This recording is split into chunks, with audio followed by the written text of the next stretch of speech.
Hi friends, നമ്മൾ ഇന്ന് ഒരു അടിപൊളി മൊബൈലാണ് റിവ്യൂ ചെയ്യാൻ പോണത്. ഇത് ഐറ്റലിൻ്റെ S23+ എന്ന് പറഞ്ഞൊരു മൊബൈലാണിത്. ഇതിനകത്തൊരു അടിപൊളി ഒരുപാട് ഫീച്ചേഴ്സ് ഉണ്ട്. ഈ വിലയ്ക്ക് വരാനുള്ള ഏറ്റവും ഫീച്ചേഴ്സ് ഉള്ള ഫോണാണ്. ഇതിൽ 2 ഇയർ ആണ് ഗ്യാരണ്ടി തന്നെ ഫസ്റ്റ് ഓഫ് ഓൾ വരുന്നത്. അതുപോലെ തന്നെ ഒരു ഫ്രീ സ്ക്രീൻ റീപ്ലേസ്മെൻറ്റും ഇതിൻ്റെ അത് വരുന്നുണ്ട്. അപ്പോൾ ഈ ഒരു വിലയ്ക്ക് ഒരു ഫോൺ പോലും ഇത്രയും ഫീച്ചേഴ്സ് പ്രൊവൈഡ് ചെയ്യണമെന്നില്ല. കാരണം ഇതിൻ്റെ വില നിസ്സാര ഒരു വില തന്നെയാണ് ഈ ഫോൺ വരുന്നുള്ളൂ. അപ്പോൾ ഇത് അൺബോക്സ് ചെയ്യുമ്പോൾ ആയപ്പോലും എനിക്ക് ഈ കവറിൽ തന്നെ നല്ലൊരു വെയിറ്റ് ഫീൽ ചെയ്യുന്നുണ്ട്. അപ്പോൾ ഇതിൻ്റെ കണ്ടിന്യൂസ്ലി നമ്മൾ ഇതിൻ്റെ എല്ലാ ഫീച്ചേഴ്സും പറയുന്നതായിരിക്കും. ഇതൊരു ഫുൾ റിവ്യൂ വീഡിയോ ആണ്. ഇത് മെയ്ഡ് ഇൻ ഇന്ത്യ പ്രോഡക്റ്റ് ആണ്. അപ്പോൾ നിങ്ങൾ ഈ ഫോണിൻ്റെ അവസാനത്തെ വീഡിയോയിൽ കാണുന്നത് മനസ്സിലായി ഇതൊരു ഇന്ത്യൻ പ്രോഡക്റ്റ് തന്നെയാണോ എന്നൊരു തോന്നിപ്പോവും. അത്ര ക്വാളിറ്റിയും അത്ര ഒരു ഫീച്ചേഴ്സും അതുപോലെ ലുക്കിൻ്റെ കാര്യത്തിലൊന്നും പറയാനേ ഇല്ല. അത്ര വളരെ ഒരു ലുക്ക് സ്റ്റൈലിഷ് ആയിട്ടുള്ള ഒരു മൊബൈലാണ് ഇത്. കാരണം ഈ വിലയ്ക്കും അതുപോലെ ഈ ഒരു ഇന്ത്യൻ ബ്രാൻഡാണെന്ന് വിശ്വസിക്കാൻ പറ്റാത്തൊരു ഫീച്ചേഴ്സാണ് ഈ ഫോണുകളിൽ വരുന്നത്. അതുപോലെ ഇത് അൺബോക്സ് ചെയ്യുമ്പോൾ അതിൽ എനിക്കൊരു പ്രീമിയം ക്വാളിറ്റി തന്നെ ഈ ബോക്സിൽ തന്നെ ഫീൽ ചെയ്യുന്നുണ്ട്. ഓപ്പൺ ചെയ്യുമ്പോൾ തന്നെ നമുക്ക് സാംസങ്ങിൻ്റെ ഒരു S23+ ഇങ്ങനെയുള്ള കൂടിയ പ്രീമിയം ഫോണിൽ വരുന്ന അതേ ക്വാളിറ്റിയുള്ള കവർ തന്നെയാണ് ഈ ഫോണിൽ വരുന്നത്.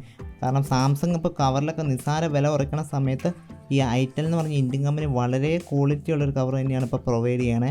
ഇവർ വേസ്റ്റോ കാര്യങ്ങളോ ഒന്നും നോക്കണില്ലെന്ന് എനിക്ക് തോന്നുന്നു. കാരണം അത്ര സൂപ്പറായിട്ടാണ് ഇവർ കവർ ഡിസൈൻ ചെയ്തേക്കണേ. കാരണം ഇതൊരു എല്ലാ സെപ്പറേറ്റ് കണ്ടെയ്നറാക്കി നല്ലൊരു ഭംഗിയായിട്ട് ഡിസൈൻ ചെയ്തേക്കുന്ന ഒരു കവർ തന്നെയാണിത്. ഫസ്റ്റ് തന്നെ ഇത് നമുക്ക് ബോക്സ് ഓപ്പൺ ചെയ്യുമ്പോൾ തന്നെ ചാർജറിൻ്റെ ബാക്കിലാണ് ഇതിൻ്റെ സിമജിറ്റിയും പിന്നും കൊടുത്തിട്ടുണ്ട്. അതുപോലെ ചാർജർ വരുന്നുണ്ട്. ഈ ചാർജറിൻ്റെ പവർ കൊടുത്തേക്കണേ 18 വാട്ട്സിൻ്റെ ഫാസ്റ്റ് ചാർജറാണ് ഈ ചാർജർ വരുന്നത്.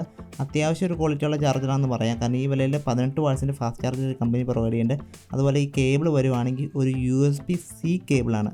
അപ്പോൾ പ്രത്യേകം പറയുകയാണ് ഇതൊരു USB-C കേബിളാണ്. അപ്പോൾ ഐറ്റലിന് തന്നെ ബ്രാൻഡഡ് കളറായ ഒരു ഓറഞ്ച് കളർ ഈ കേബിളിൽ അവർ ഉൾപ്പെടുത്തിയിട്ടുണ്ട്. അപ്പോൾ അത്യാവശ്യം നല്ലൊരു ക്വാളിറ്റിയുള്ള കേബിളാണെന്ന് ഞാൻ പറയത്തില്ല. എന്നാലും ഒരു ആവറേജ് ഒരു എബോ ആവറേജ് ക്വാളിറ്റി ഉള്ളൊരു കേബിൾ തന്നെ നമുക്ക് ഈ വിലയിൽ അവർ തരുന്നുണ്ട്. പിന്നെ കവറിൽ വരുന്നത് നമുക്ക് ഈ ഫോണിൻ്റെ ഇടാനുള്ള ഒരു കേസ് വരുന്നുണ്ട്. അതോടൊപ്പം തന്നെ നമുക്ക് സ്ക്രീൻ റീപ്ലേസ്മെൻറ്റിൻ്റെ ഒരു VIP കാർഡ് വരുന്നുണ്ട്.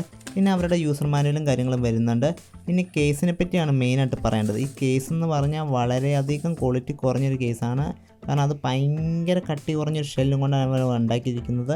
നമുക്കൊരു ചെറുതായിട്ടൊന്ന് മുട്ടിയാൽ പോലും പൊട്ടിപ്പോവും. കാരണം അത്രയും ക്വാളിറ്റി തീരെ നൈസ്. നമുക്ക് മുട്ടത്തൊണ്ടിൻ്റെയൊക്കെ അത്രയും ക്വാളിറ്റിയേക്കാളും കുറവാണെന്ന് എനിക്ക് തോന്നുന്നു. കാരണം അതിലും നമുക്ക് പിടിച്ചു കഴിഞ്ഞാൽ അത് ഒടിഞ്ഞു പോകുന്ന വരെ തോന്നിപ്പോവും. അത്രയും ക്വാളിറ്റി കുറവാണ്. നൈസ് എന്ന് പറഞ്ഞാൽ വളരെ നൈസാണ്. 1 mm പോലും തിക്നെസ് ഇല്ലാത്തൊരു കേസാണിത്. അപ്പോൾ നിങ്ങൾ സൂക്ഷിച്ച് ഉപയോഗിക്കുക. പിന്നെ ഈ ബോക്സിലിട്ട് വരുമ്പോൾ തന്നെ ഇത് അൺബോക്സ് ചെയ്തപ്പോൾ എനിക്ക് തോന്നി ഇതിൻ്റെ ഉള്ളിൽ എന്തോ ഉണ്ടെന്ന് എപ്പോഴും തോന്നും. കാരണം അത്രയും വെയിറ്റ് ഇത് ഫീൽ ചെയ്യുന്നുണ്ട്.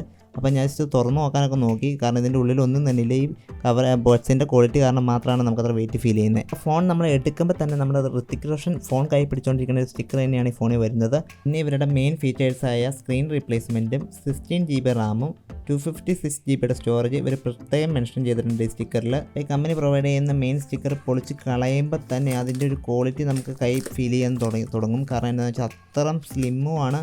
അതുപോലെ തന്നെ ഇതൊരു സ്ലിപ്പറി ഫോൺ എന്ന് പറയാൻ പറ്റത്തില്ല, പക്ഷേ എന്നാലും ഒരു സ്ലിപ്പറി ഫീൽ ചെയ്യുന്നുണ്ട്. അതുപോലെ ഇതിൻ്റെ സ്ക്രീനാണ് നമുക്ക് പറയേണ്ട ഒരു മെയിൻ കാര്യം. കാരണം പിടിക്കുമ്പോൾ തന്നെ അതിൻ്റെ കർവ് ശരിക്കും നമുക്ക് ശരിക്കും അറിയാൻ പറ്റുന്നുണ്ട്. നമ്മുടെ സാംസങ്ങിൻ്റെ S23, S22 ഈ ഫോണുകളൊക്കെ പോലെ തന്നെ നല്ലൊരു കർവ് ഫീൽ ചെയ്യുന്നുണ്ട്. അപ്പോൾ ഇത് ഓണായിട്ടുള്ള ഭാഗങ്ങൾ ഞാൻ കൂടുതൽ കാണിക്കുമ്പോൾ നിങ്ങൾ ശ്രദ്ധിച്ചാൽ മതി. കാരണം നല്ല ശരിക്കും ഒന്ന് മനസ്സിലാകത്തുള്ളൂ. അപ്പോൾ ഇതൊരു നല്ലൊരു എലിമെൻ്റൽ ബ്ലൂ എന്ന് പറഞ്ഞൊരു കളറാണ് ഞാനിപ്പോൾ നിലവിൽ ഇത് മേടിച്ചിരിക്കുന്നത്. അത്യാവശ്യം നല്ലൊരു കളർ തന്നെയാണ്. ലൈറ്റിലൊക്കെ ഇത് നല്ല റിഫ്ലക്ഷനും, കാരണം നിങ്ങൾക്ക് ഇപ്പോൾ തന്നെ കാണുമ്പോൾ തന്നെ അറിയാം നല്ലൊരു റിഫ്ലക്ഷൻ കിട്ടുന്നുണ്ട്. അതുപോലെ ക്യാമറയുടെ ഉള്ളിൽ തന്നെ നമുക്ക് ചെറിയൊരു റിഫ്ലക്ടർ വെച്ചിട്ടുണ്ട്. അപ്പോൾ നമുക്ക് അതൊരു അങ്ങനെ അനക്കുമ്പോൾ നമുക്ക് നല്ലൊരു റിഫ്ലക്ഷൻ ഫീൽ ചെയ്യണം ശരിക്കും അറിയാൻ പറ്റും. അതുപോലെ തന്നെ ഇതിൻ്റെ ഒരു മെയിനായിട്ട് പറയാനുള്ള ഈ ക്യാമറ ബമ്പ് ഉണ്ടല്ലോ, ഈ ക്യാമറ ബമ്പ് നമുക്ക് നിലത്ത് വയ്ക്കുമ്പം അത്യാവശ്യം ചെറിയൊരു ജെർക്കിങ് ഫീൽ ചെയ്യുന്നുണ്ട്.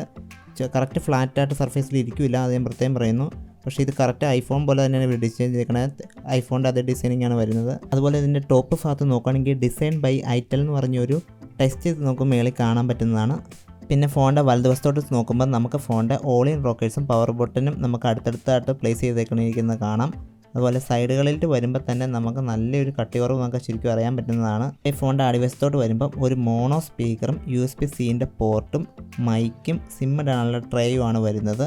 പിന്നെ ഇത് അത്യാവശ്യം USB-C പോർട്ട് ആയതുകൊണ്ട് തന്നെ നല്ല ഡാറ്റ ട്രാൻസ്മിഷൻ സ്പീഡ് ഉണ്ട്. അതുപോലെ തന്നെ ഇത് മോണോ സ്പീക്കറാണ്. അപ്പോൾ അത്യാവശ്യം ഒരു സൗണ്ട് ക്വാളിറ്റി ഉണ്ടെന്നല്ലാതെ സ്റ്റീരിയോ സ്പീക്കറല്ല. പിന്നെ ഞാൻ പറഞ്ഞിരുന്നല്ലോ ഈ ഫോണിൽ 256 GB സ്റ്റോറേജും 16 GB റാമും ആണെന്നല്ലേ. ഈ 16 GB റാമിൽ 8+8+ എന്നുള്ള റാം കോൺഫിഗറേഷനാണ് ഇവിടെ കൊടുത്തിരിക്കുന്നത്. ഇതിൽ 8 ഫിസിക്കൽ റാമും 8 വെർച്വൽ റാമുമായിട്ടാണ് വരുന്നത്. അപ്പോൾ യഥാർത്ഥത്തിൽ ഈ ഫോണിൽ 8 GB റാമാണോ ഉള്ളത്, 16 GB എന്ന് കൊടുത്തേക്കണം. ഇവരൊരു അഡ്വർടൈസ്മെൻറ്റിന് മാത്രം കൊടുത്തേക്കണമെന്നല്ലാതെ ഇതിനകത്ത് ശരിക്കും 8 GB റാമാണ് ഉള്ളത്. വെർച്വൽ റാം വഴിയാണ് ഇത് 16 GB ഈ ഫോണെക്കുറിച്ച് മെയിനായിട്ട് പറയാനുള്ള കാര്യം, ഈ ഫോണിൻ്റെ ഡിസ്പ്ലേയുടെ കാര്യം ഞാൻ പറഞ്ഞിരുന്നല്ലോ. ഈ ഫോണിൽ 60 ഹെർട്സിൻ്റെ ഒരു നോർമൽ ഡിസ്പ്ലേ ആണ് വരുന്നത്. ഇപ്പോൾ ഉള്ള ഫോണുകൾ പോലെ 120 ഹെർട്സിൻ്റെ ഡിസ്പ്ലേ ഈ ഫോണിൽ വരുന്നില്ല. അതുപോലെ തന്നെ ഇവരൊരു ഫുൾ HD പ്ലസ് ഡിസ്പ്ലേ ഇതിൻ്റെ അകത്ത് കൊടുത്തിട്ടുണ്ട്. അപ്പോൾ നമുക്ക് റെസൊല്യൂഷനും കാര്യങ്ങളും നന്നായിട്ട് തന്നെ ഈ ഫോണിൽ അത്യാവശ്യം ഉണ്ടെന്ന് തന്നെ പറയാം. പിന്നെ ഈ ഫോണിൻ്റെ വ്യൂവിങ് ആംഗിളെ പറ്റി പറയുകയാണെങ്കിൽ എല്ലാ സൈഡിൽ നിന്ന് ക്ലിയർ വ്യൂ തന്നെയാണ് നമുക്ക് ഡിസ്പ്ലേയിൽ ലഭിക്കുന്നത്. നല്ല ക്ലാരിറ്റി ഉള്ളൊരു ഡിസ്പ്ലേ തന്നെയാണ്. ഡിസ്പ്ലേയെക്കുറിച്ച് ഈ ഫോണിൽ ഒന്നും പറയാനില്ല. പിന്നെ ഈ ഫോണിൽ അത്യാവശ്യം ഒരു വിവിഡ് കളർ തന്നെയാണ് വരുന്നത്.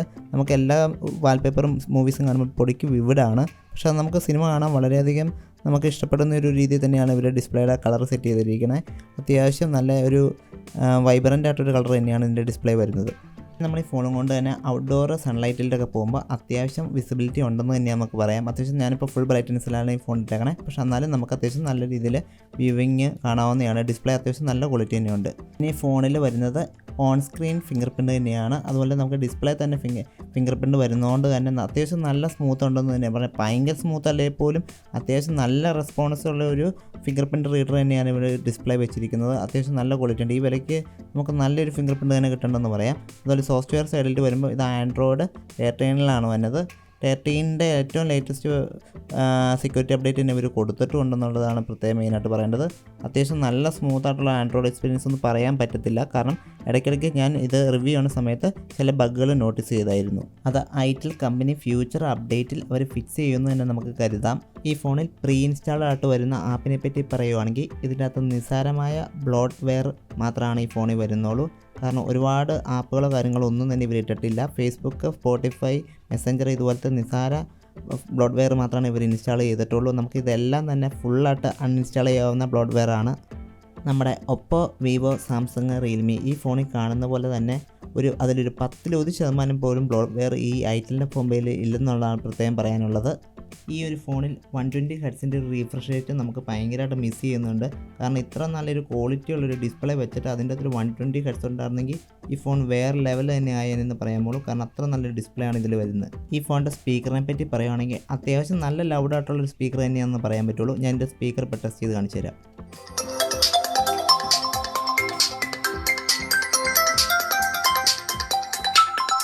ഈ ഫോണിൻ്റെ ക്യാമറയെ പറ്റി പറയുവാണെങ്കിൽ തന്നെ ഈ ഫോണിൽ 50 MBയുടെ ഒരു മെയിൻ ക്യാമറയാണ് വരുന്നത്. അതുപോലെ തന്നെ ഈ ഫോണിൽ നമുക്ക് 720pയും 1080pയും മാത്രമാണ് റെക്കോർഡ് ചെയ്യാൻ കഴിയുന്നത്.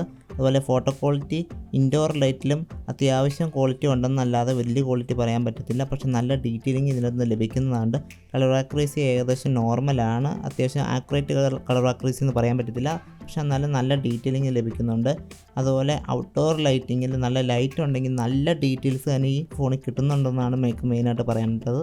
ഈ വിലയിൽ മികച്ച ഒരു ക്യാമറ എന്ന് തന്നെയാണ് നമുക്ക് ഈ ഫോണിൽ വിശേഷിപ്പിക്കേണ്ടത്. കാരണം അത്ര നല്ലൊരു ക്വാളിറ്റി തന്നെ നമുക്ക് ഈ വിലയിൽ നിന്ന് ഈ ക്യാമറ കിട്ടുന്നു. അത്യാവശ്യം ബൊക്കെ എഫക്റ്റ് പോലെ നല്ല എഫക്റ്റ് നമുക്ക് ഇതിൻ്റെ ബാക്ക്ഗ്രൗണ്ട് ബ്ലറായിട്ട് ഡീറ്റെയിൽസും ഈ ക്യാമറയിൽ നിന്ന് കിട്ടുന്നുണ്ട്. ഔട്ട്ഡോർ ലൈറ്റിൽ നമുക്ക് ഈ ക്യാമറയിൽ നിന്ന് നല്ല റിസൾട്ട് തന്നെ ഈ ക്യാമറയിൽ നിന്ന് കിട്ടുന്നതാണ്. ഈ ഫോണിൻ്റെ ഫ്രണ്ട് ക്യാമറയെ പറ്റി പറയുകയാണെങ്കിൽ 32 മെഗാപിക്സലിൻ്റെ ഒരു സിംഗിൾ ക്യാമറയാണ് ഇതിൻ്റെ ഫ്രണ്ടിൽ വരുന്നത്. ഇത് ഇൻഡോറിലും ഔട്ട്ഡോറിലും ഒരേപോലെ തന്നെ നമുക്ക് നല്ലൊരു റിസൾട്ട് തന്നെ ഈ ക്യാമറ കിട്ടുന്നുണ്ട്.